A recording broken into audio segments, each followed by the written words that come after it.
Hello and welcome to the dungeon. I'm your host Rob. In today's video I wanted to take a look at making a fighter warlock multi-class, and we're going to look in another video, probably my next one, at the idea of making a warlock paladin multi-class.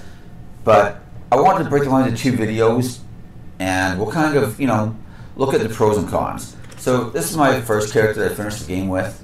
I already did a video on her earlier. I went with Paladin and Sorcerer.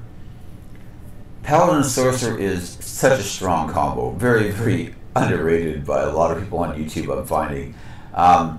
It's so good. But it's not the only great combo. And one of the reasons why I wanted to talk about Fighter Warlock and Paladin Warlock is because there's a very specific interaction that doesn't happen in the tabletop version, but does happen in this. Which is that if you take 5 levels of Warlock and get extra attack with your packed weapon, it actually stacks with extra attack from other classes, which doesn't happen on the tabletop version, like I said. But it means if you had 5 levels of Fighter or Paladin or like Ranger or Barbarian, anybody else is going to give you extra attack, you could be making 3 attacks around with 5 levels of Warlock, 5 levels of Fighter, or whatever, right? And that's a particularly powerful interaction, especially if we go with Fighter. You can get things like Action Surge, which is already great, but attacking 3 times and then Action Surging for 3 more is better than twice and then Action Surging for 2 more. So I want to talk about some of the ideas behind it and different ways that we could build it. We'll look at a couple of different variations. So I do want to point out that if we go with Fighter, there are basically 2 different ways to do things. We can either start as a Fighter and then multi-class later into Warlock, or we could start as a Warlock and then go into Fighter, or we could kind of, I guess there's a third way, which is that we start with like a level of Fighter and then go Warlock and then go back to Fighter, something like that, right? Anyways, the main advantages of starting Fighter would be that we get heavy armor. If we start Warlock and then multi-class into Fighter later, we will only have medium armor available. Or, or light or not, right, of course. But, I mean, the heaviest armor we could wear would be medium armor. If we start with Fighter, we could have heavy armor. Now, that's not necessarily a deal breaker. There are some great medium armors in this game, and if you want to be stealthy and sneak up and attack people by ambush, then heavy armor can be a detriment to that since you have disadvantage on sneaking, right? So depending on your playstyle, you might not care about heavy armor. But it is important to be aware of that if you want to wear heavy armor, is going to be starting Fighter. Or, in the Paladin variant, you'd be starting Paladin. Now you could get it from feat as well, but because we're going to be, using our feats for things like ability score increases, it does seem kind of like a waste when we could have just started Fighter.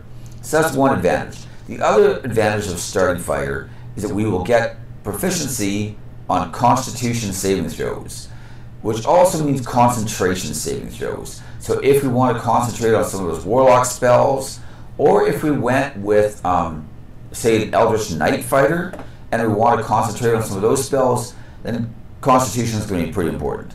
It's not as big a deal as it was in, say, like the Paladin and Sorcerer that I'm currently playing, because both of those, are spell casting classes, and as a result, it's kind of a big deal to not lose concentration. If this is not as big a deal, but it's still something that's worth considering, right? We might want to have Constitution. Now, of course, the other variant would just be to start Warlock. We play more of a caster. We get to level 3, we get packed to the blade, and then at level 5 we get extra attack. And one thing that I do like about that variant is that we get our spells a lot earlier in the game. When spells, we have decent spell progression. We can get to level 5. We can get things like Counter Spell and Fireball. If we went Fiend, at least we can get Fireball. We might not have Fireball, but whatever. And that also, like, if I'm playing a Hexblade, as it's called, like the melee Warlock, it does feel kind of cheap to start Fighter or Paladin for like 5, 6, 7 levels and then go to Warlock. If the idea was to play Warlock. But let's take a look at going fighter first, because our Warlock path is kind of predetermined for us. So we're going to start fighter, and we'll go from there, right? So this is going to give me the Constitution saving throws. It's going to give me heavy armor. And since I'm currently wearing heavy armor on this character, that'll just be kind of nice and convenient. So anyways, fighting style. The best fighting style in the entire game is actually archery, but that's not going to help us much since we're probably playing a melee character. The +2 bonus to ranged weapon attacks is just such a big boost compared to everything else. But let's say we wanted to use a great weapon like I'm currently using. Great weapon fighting isn't bad. It does give us a bit of a damage upgrade, although I personally find that the upgrade isn't as big as it might originally appear. But if you're attacking 3 times a round, you know, you're going to roll a lot of 1s and 2s with that great sword, and rerolling that damage doesn't hurt. I look at defensive fighting style as well. I prefer it especially if I'm going to be casting a lot of spells, because just getting hit less means fewer concentration saving throws I have to make, and that, you know, that's generally just a great thing. If I want to go sword and board, which is fine too, right? Using a shield is going to make me get hit a lot less. Then dueling is pretty good. You know, I just get that extra flat 2 damage on any of my, you know, one-handed swords and whatnot. Most of the other ones I'm not really too concerned about. 2-weapon fighting isn't that good when I'm using a packed weapon, because my packed weapon is only going to affect the one sword that I'm using, right? So these would be my top choices. Great weapon fighting, defense, dueling would be, you know, these are kind of like 1A and 1B, right? And then dueling is second tier, but still good, you know. Ability scores, I personally would probably just go with 16 there, and then maybe a 16 there. But once I get my packed weapon, I'm going to be attacking with charisma, so I would definitely want to respec, take a lot of those points out, throw them all into charisma instead, you know, get that higher. Jeez.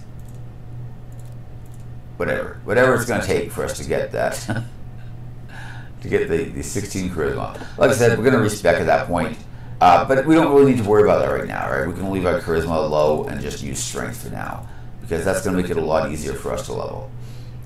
And, you know, if I want to wear heavy armor, I don't really need dexterity. If I'm wearing the medium armor, though, then having like a 14 dexterity is actually pretty nice. Overall, though, I'm not really too concerned about whatever our starting stats are, because I'm going to respec and go heavy on charisma later anyways, and I'm going to be able to like finish it up then, right? So let's just confirm. We won't bother going over a lot of spell choices or anything. I want to kind of talk about the choices for everything else. But obviously, if I'm playing the character through, I'm going to be a lot more concerned about what spells I take or don't take, right? Obviously, level 2, getting Action Surge. Not much else, but, you know, nothing else is needed. Now, subclass. We have a few different choices. None of these choices are bad per se, but I think the champion is probably our weakest out of the 3. I think if we wanted to go champion with Great Old One Warlock, there is some nice synergy there, because the Great Old Ones, if we get a crit, we can frighten stuff, and this basically doubles our chance of critting. But it's very RNG. We can't depend on crits usually, and I think the other two just have better synergy. Champion's really good in certain builds, but this is probably not the best one. Eldritch Knight is pretty nice. If we have, say, 5, 6, 7 levels of Warlock, we're only going to have 2 spell slots, right? We're going to have 2 third, maybe 2 fourth level spell slots if we went to level 7 Warlock.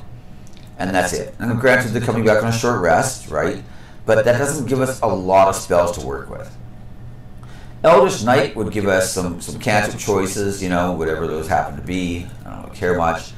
We can get some decent range spell options, though. We can grab things like Shield. I would definitely grab Shield.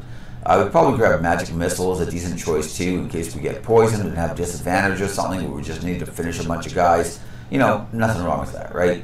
And then I'll grab whatever else we want. Crease is okay, that's okay. You know, there's some good choices here. We might just want to grab something like Longstrider. This is an amazing spell on a melee character, right? Increases our movement speed by 3 meters, lasts until a long rest, does not require concentration. Excuse me, something like that is excellent. So if I want to go Eldritch Knight, that's probably the direction I'm going to go with. If I wanted to go Battle Master, One nice thing about Battlemaster is our superiority dice all recharge on a short rest, just like our Warlock spells.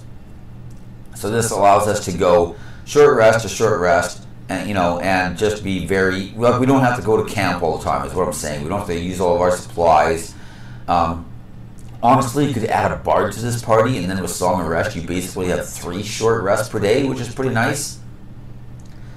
If I went this, I would definitely take Alec Riposte a lot, of giving us a good reaction ability. I like Precision Attack, especially if I'm going to go with something like Great Weapon Mastery. That -5 hit penalty can be pretty brutal. So being able to use our Precision Attack to help overcome that penalty is really nice. Something like Trip Attack can be pretty good too, knocking guys prone. But Disarming Strike or Disarming Attack is nice. There's a bunch of them pretty good. Let's just say Trip Attack, just as an example. So I think both of those choices are good. We'll just go with Battlemaster for this example. But like I said, Eldritch Knight is also an excellent choice. And it gives us a bit more utility because, more utility from more spells, nothing bad there.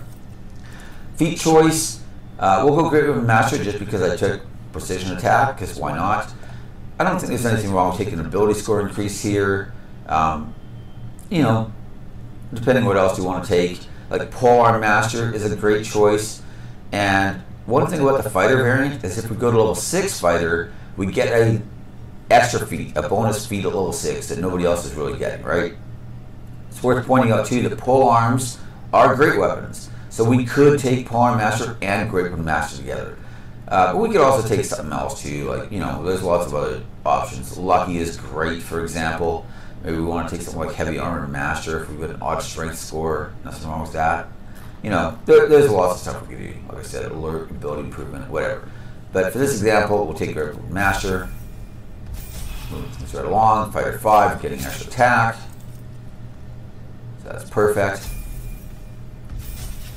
Now, like I said, at level 6, we've got some options. We can stay with Fighter and grab another feat. I don't think that's bad at all. We could go straight to Warlock and start working on our Warlock levels. Right? Nothing wrong with that either. We could even take something like we could go to Fighter 5, Warlock 5, get extra attack from both of these, and then take, say, like 2 levels of Paladin and just smite. I think that's a particularly good option if we went Eldritch Knight, because then we'll have some spell slots. If we didn't, we're not going to have a lot of spell slots, and smite probably isn't going to be worthwhile. But if we went Eldritch Knight, then, that gives us some nice options there with Paladin. If we started Warlock, or if we want to wear medium armor, Barbarian becomes a very interesting choice as well. We can Rage, we can get Reckless Attack, really allowing us to compensate for those -5 hit penalties and get that +10 damage from Great Weapon Mastery. So like a Fighter 5, Warlock 5, Barbarian 2, very solid option as well, right? But for purposes of this example, we will go to Fighter 6, we will grab our feat choice, and maybe we grab an ability score increase, or we grab Polearm Master, whatever we want. In this example, we will grab ability score increase, I guess. Bear in mind that it doesn't really matter that much because we will reallocate our stats when we multi-class into our Warlock, right? Because we're going to need to attack with Charisma with our packed weapon in order to get that 3rd attack. So level 7. Same kind of options. We can get more maneuvers. We could get, if we went with the Eldritch Knight option, we get a pretty nice feature. It allows us to make a bonus action weapon attack anytime we cast a cantrip. And, that includes Eldritch Blast, right? Nothing wrong with that. So that's a decent option. More maneuvers isn't bad. My only concern with taking more maneuvers is we've already taken like our 3 favorites. That doesn't mean there's not more good choices here. Maybe we really want one of these other ones. Maybe we had like 4 and it was really hard for us to just only pick 3, right? On the other hand, maybe you've got the 3 you want. Because the point is that you're picking your 4th and 5th favorites, which is maybe not as beneficial as just going into Warlock is at this point, right? So maybe we want to take 7 levels of Fighter. Maybe 6 is good enough. Maybe we end up with a 6 Fighter, 6 Warlock, or we go 5 Warlock and take like 1 level of Sorcerer if there's something specifically we wanted there. They get a subclass at level 1. Cleric gets a subclass at level 1. Like there are some other variants as well. But for purposes of this video, let's say we just go straight into Warlock. Like I said, I'm not going to worry too much about the spells. I don't really like Blade Ward. I don't really like Arms of Hadar. I probably wouldn't take either of those, but you know, who cares? Oh crap, I didn't look at the subclasses. But it defaults to the Fiend, which is the one I want anyways. And the reason I want Fiend is because every time we get a killing blow, we get some temporary hit points. And that's just going to give us a lot more sustainability in battle, you know? Even if we're just getting hit and we lose those temporary hit points, we kill something else, we get some more. We kill something else, we get some more. Now those temporary hit points aren't stacking with each other, so we can't build up a whole bunch of them or anything like that. But it just allows us to get hit once or twice every round, and then we replenish, you know, our temporary hit point pool. We get hit again, no big deal. We just kill something else, we get more temporary hit points. And it can add up to a lot of hit points in some of these fights. So, unfortunately, we have to pick spells here. Like I said, Hex is a good spell, obviously, if we're attacking 3 times around with our, and then possibly action surging. Hex gets a lot of value if you're attacking 5 or 6 times in a round, right? Expeditious Retreat is another one, nice one too, though. It does require concentration, and it, you know, does last until a long rest, though. And you can dash immediately as a bonus action on each of your turns until the spell ends. So again, just lots of mobility. At this point, I would not be looking to take damage spells. Like, I would not take Witch Bolt at this point, for example, right? I would not be taking Burning Hands. We are a melee character at this point, and, you know, that's where our damage is coming from. Hex is going to boost our damage, that's why I don't mind it, and the more attacks we get, the more value Hex is giving us. But that's why I like spells like this as well, because, you know, more mobility is obviously better than less mobility. Now, invocations. I would still probably take Agonizing Blast and Repelling Blast, even though I just said we're a melee character. The truth is that there will be times when we maybe don't feel like using one of our spell slots, or maybe we're just low on spell slots, or whatever, right? And we don't want to have to, you know, use everything to try to get into melee combat, or maybe we've got enemies up on cliffs and we just want to knock them off, enemies up in a rafter and we want to knock them down. You know, Agonizing and Repelling is just such a great combination, and because we're going Warlock, we're going to have a good charisma at this point, you know? We're not going to be sitting here on 8 charisma or 10 charisma anymore, right? We're going to have to respect and get that charisma up, probably. Just as a general note, Devil's Sight in the tabletop version is excellent, but doesn't work properly in this game. In the tabletop, it allows you to see in magical darkness, but in this game, darkness just inflicts the blinded condition, and it seems to work even if you have Devil's Sight. I tried it earlier. Maybe it's been patched since then, I don't know, right? Because that was my first character I tried it with. Well, I tried it on a character, one of the NPCs in my party on the first character. But, you know, it wasn't working back then. Fiendish Vigor is great if I'm playing like an actual caster, because we can just get those temporary hit points. There's no limit to how often you can cast this, so you can just always make sure you have 7 temporary hit points. But because we're going with the Pact of the Fiend, you know, we're getting temporary hit points from that. Like I said, they don't stack. So I feel like this has a lot less value than it normally would, right? Things like Armor of Shadows is great, but we're wearing armor, so we don't need mage armor. It doesn't work, right? Thief of 5 Fates. This is a great ability at low levels, but, you know, like Bane is a first level spell. I don't want to be casting Bane when I'm, you know, 7th, 8th, 9th, 10th level kind of thing. I've got higher level spells by that, which is just better. Anyways, that was a long diatribe. We won't bother going through play spells. Let's keep moving here. So, Warlock level 3, this is where the magic begins to happen. Things really start to come together for us. We get to pick another spell. Who cares? We'll take Cloud of Daggers. Hold Person's pretty good too. Why not? We'll take that.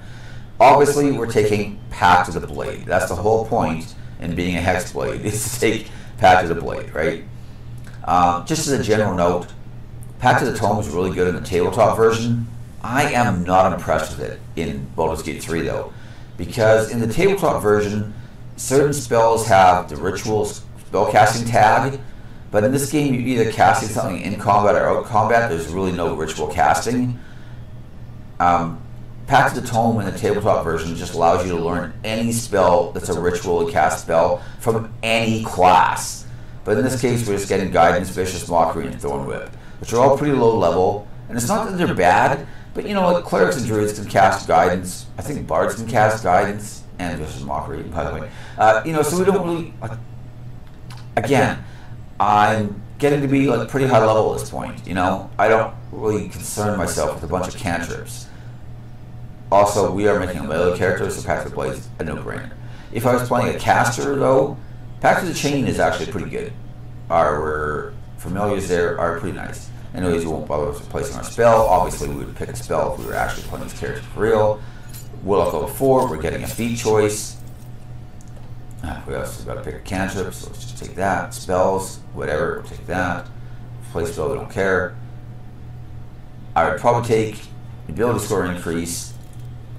Except, of course, we're putting it into charisma. So pretend that 20 strength is really our charisma. We are maxing out our charisma. So we get that 5 to attack and damage rolls. And, you know, things like our Eldritch Blast is pretty good. Our spells are pretty good. Now, if I wanted to leave this at 18, like I said, and take something like Polearm Master, that's perfectly fine too, right? The extra +2 is, you know, to the stat is nice. You know, it's 1 more attack, 1 more damage per hit. But Polearm Master is a bonus action attack every single round if we wanted. That might be better in the long run, but it is conflicting with things like Hex or other things we might have wanted to do with our bonus action, right? Whereas, you know, this isn't conflicting with anything. That's just an extra, you know, +1 to hit and damage. So that's pretty solid. Like I said, we're now at Warlock level 5. We've got, there we go, Deepened Pact, allowing us to make an extra attack with our Pact weapon. And the Pact of the Chain Familiar also gets an extra attack. We can learn Animate Dead, Haste, and Call Lightning from the Pact of the Tome, which is actually pretty good. I was probably a little too harsh on it before, but you know, like I said, we're playing a melee character, so. Counter spell, I mean, honestly, that's one of the best spells in the game. Fireball, can't go wrong with Fireball. Fear and Hypnotic Pattern are both really good, but they're better in the tabletop version because they don't have the 2-turn time limit. Obviously, Flight is awesome. I really love Hunger of Hadar, but not on a melee character, right? Basically, just some of this cloud that does cold and acid damage and blinds things. And on a melee character, that's not great because we also get blinded and take cold and acid damage if we're inside it. But on like a ranged caster, you can just use things like Repelling Blast to keep knocking guys back into the cloud whenever they try to escape. And that's just incredibly satisfying, to be honest. Invocation. Mire the Mind is actually really, really good. Casting slow with a Warlock spell slot, that would probably be the one I go with. But it is worth pointing out, especially if we're playing the version we're on right now with the Battlemaster Fighter, we do not have a lot of spell slots. So using half our spell slots on slow, which does require concentration, and we are on the front lines and we will get hit, eventually we're going to fail a concentration save, is what I'm saying. So, that can be a little rough. But I think that it's much better on the Eldritch Knight version because we have some of those little spell slots, and, we can cast Shield with those, we can cast other spells, our Warlock spell slots suddenly aren't quite as high demand because we just have more spell slots in general to work with, even if they're lower level and not as good, But anyways, moving on. Like I said, Warlock level 6. Now, we don't have to go level 6, but we do get Dark with no luck, which is pretty awesome. Add a D10 to an ability check. That's pretty good. The tabletop version also allows us to do like saving throws, which makes it even much better, but whatever. See how we get ourselves a spell if we want. Maybe now we take Fly or Fireball or Counter Spell, whatever, right? We can place a spell, that's even better. We do have a Misty Step available, which, if we don't have a Misty Step from gear, that's definitely worth considering. But I did notice on this character at least, I found a couple items that allowed me to cast Misty Step with them. I've got the boots that we get from Nair if you've killed him, and then I found an amulet that cast it as well. So, that's kind of the route I went. Anyways, that is basically our character. Like I said, we don't have to take that last level in Warlock. I suggested earlier we could take something like Sorcerer if there was something specifically we wanted from that. We could take one of the Cleric variants if we wanted. And the reason I mentioned those ones specifically is because they get to choose their subclass at level 1. So in general, they're kind of bringing a little extra, right? If we went, like, say, Ranger, we're not really getting anything for one level of Ranger. But if we went, like, say, Life Cleric, then we're getting the ability to, like, heal more. If we went with, whatever. All the Cleric subclasses have something to give us. Same with the Sorcerer. But Dark One's Own Luck is really good. And honestly, ending at, like, 6 Fighter, 6 Warlock is a pretty strong balance. Now, how does this compare to, like, what we originally started with the 6 Paladin, 6 Sorcerer? The Paladin Sorcerer combo is definitely more versatile because we have way better spell selection and spell slots. And because of the Paladin aura, it's more party friendly, I find. It makes for a very durable character who's unlikely to fail their saving throws very often. And has a decent number of spell slots with some good burst damage because of smites. However, this character also has a lot of burst damage because we have our patch weapon, which granted right now, since we have 20 strength still, it's going to look like it sucks. But, realistically, we'd have +5 from our charisma here, right? We're going to be making 3 attacks around. We can action surge to make 6. We could potentially be hexing with that bonus action or whatever else we've got to do a bunch of damage applied like multiple times. We've got our superiority dice.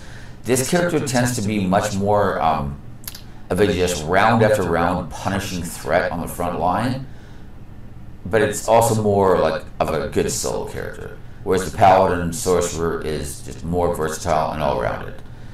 It's hard to say which one's probably better. I kind of maybe lean towards the Paladin Sorcerer that we started with, but this is very, very solid and really a lot of fun, especially if you kind of have main player syndrome and you like your allies. They're fine, but come on, this is your main character. You want to be the hero, so just go mash people's faces and action surge on them, and that's pretty awesome.